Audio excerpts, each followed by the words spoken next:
Eccoci qua ragazzi, salve a tutti, bentornati sul canale e benvenuti in questo nuovo contenuto con le ultime in casa Napoli verso il match di domani contro il Pisa, decisivo per l'aritmetica Champions, messo alle 12 e quindi faremo anche il punto su questa situazione calendario, un Conte che comunque è scontento per quanto riguarda l'orario, ma non solo, probabili formazioni e le ultime da Castelvolturno. Fatemi sapere la vostra qui sotto nei commenti, se vi va iscrivetevi al canale attivando la campanellina e se vi piace il video un bel like, fa piacere al sottoscritto e diamo come sempre una mano all'algoritmo. Partiamo da questa situazione calendaria di un Conte scontento, ma non solo. Per quanto mi riguarda è una corsa Champions falsata da questo palinsesto che poi si è dovuto mettere così alle 12 perché siete totalmente incompetenti. Ovviamente parlo degli organi che poi devono curarsi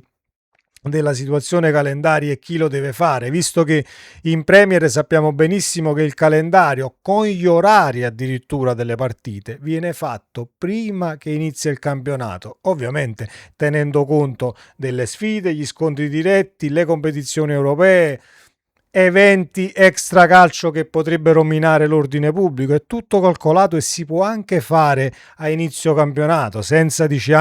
andare a ridosso dei match. Molte volte in Italia sappiamo quando dobbiamo giocare il giovedì e il sabato c'è la partita, quindi è un'incompetenza totale. Conte è scontento per quanto riguarda questa situazione delle 12 e tutti quanti lo sono per il semplice fatto che dal punto di vista fisico gestire una partita a mezzogiorno per quanto riguarda la sveglia, l'alimentazione degli stessi calciatori e arrivarci comunque tirati a lucido al calcio di inizio è molto più complicato che se giochi alle 18, la sera, alle 15. È tutta un'altra situazione che abbiamo già esaminato sul canale, ovviamente in video scorsi, per quanto riguarda il come porsi e il cosa fare in determinati orari quando hai il match, diciamo a pranzo. Tutti in campo domenica alle 12, il calvario burocratico e giudiziario finalmente termina, ma al suo posto ne comincia uno nuovo, forse ancora più surreale. La mezza giornata di Serie A, compresa Pisa-Napoli, si giocherà nell'orario più assurdo e improponibile della storia nel recente campionato.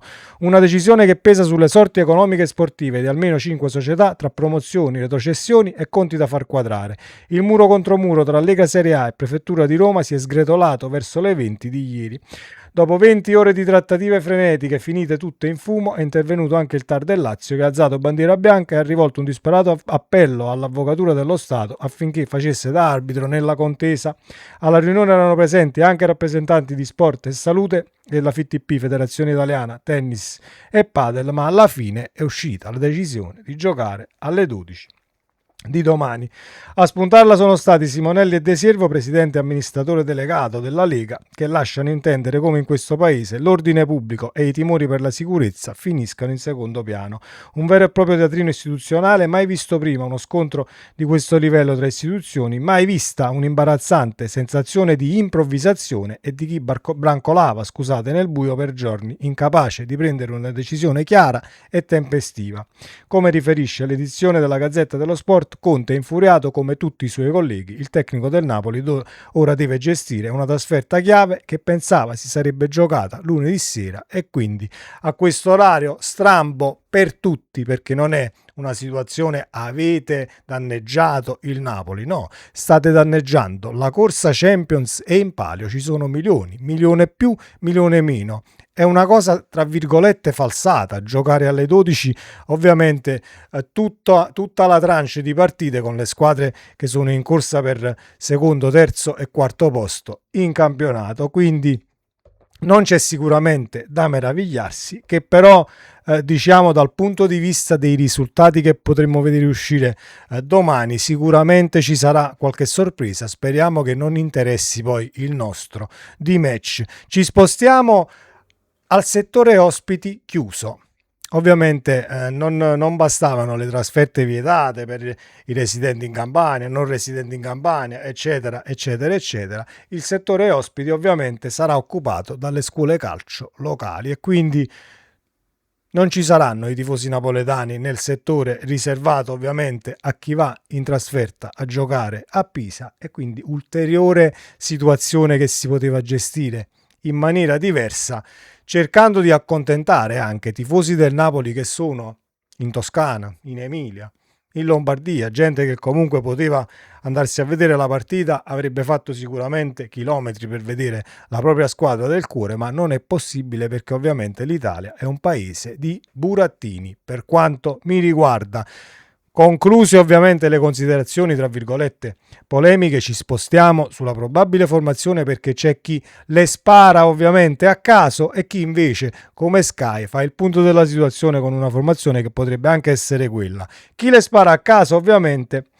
mette Vergara addirittura nel tridente con De Bruyne e Højlund. Situazione che secondo me non vedremo mai per il semplice fatto che Vergara è tornato convocabile la scorsa partita. Voi mi direte sì, ma Di Lorenzo è entrato in campo e l'ha fatto fare i 90 minuti sin da subito, siamo tutti d'accordo, però le considerazioni personali che ha Conte su Di Lorenzo e su Vergara sono totalmente diverse, quindi non credo di vedere Vergara nel tridente dal primo minuto. Poi può darsi che io mi sbagli, ma la probabile formazione potrebbe più essere quella che diciamo ci ha detto Sky, ovvero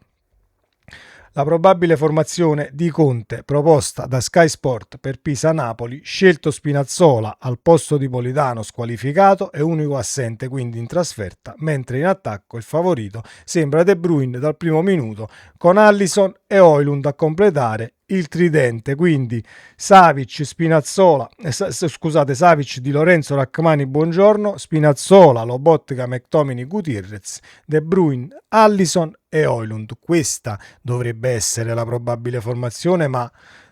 prendiamola sempre con le pinze perché poi, così come abbiamo visto nella scorsa partita, all'improvviso De Bruyne comunque botta nella rifinitura, si dice che Di Lorenzo in un contrasto eccetera eccetera e comunque non ha potuto partecipare al match scorso. Può darsi anche che succeda qualcosa del genere, cambia qualche elemento, però diciamo che la situazione della squalifica di Politano verrà gestita, a quanto almeno ci fanno sapere, con uno Spinazzola a destra, dietro De Bruyne, ovviamente trequartista a destra, con Alisson dall'altra parte e Højlund a completare il tridente.